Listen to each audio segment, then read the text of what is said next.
బయట నుంచి రాకుండా అది కట్టడి చేస్తాం. ఏమండి, పొలిటికల్ గ్యాదరింగ్ తప్ప మిగతా పబ్లిక్కి కన్వేయన్స్కి కానీ హాస్పిటల్స్ కానీ అదర్వైజ్ ఇంపార్టెంట్ వర్క్స్ వాళ్ళతో మాట్లాడి ఒక ప్రత్యేకమైన సదుపాయాన్ని నేను రిక్వెస్ట్. లేదండి, ప్రీవియస్గా లేదు. ఈ ప్రజలకు, నాయకులకు, అందరికీ ప్రెస్ మీడియా ద్వారా నేను తెలియజేసింది ఏంటంటే,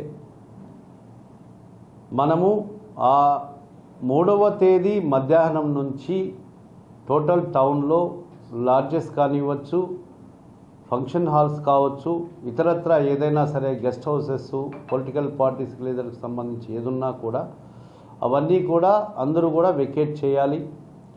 out of the Kadapa city ఉన్నటువంటి వాళ్ళను ఎవరిని కూడా అలో చేయటం లేదు. నెంబర్ 1. ఆర్టీసీ బస్సెస్ కూడా ఆ రోజు బయట నుంచే ఆపరేట్ అవుతాయి.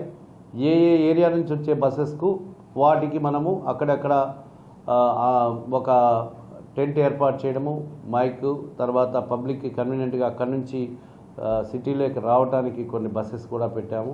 అది వాళ్ళ యొక్క ఎమర్జెన్సీని బట్టి, మెడికల్ ఎమర్జెన్సీ ఇలాంటి వాటి ఒక ప్రత్యేకమైనటువంటి ఏదైనా వాళ్ళకి మాత్రం వీలు కల్పించే విధంగా కూడా పెట్టాము. సో షాప్సు, ఇతరత్ర స్కూల్స్ కానివ్వచ్చు, ప్రైవేట్ ఆఫీసెస్ కావచ్చు, అవన్నీ కూడా ఆ రోజు క్లోజ్ చేయాల్సి వస్తుంది.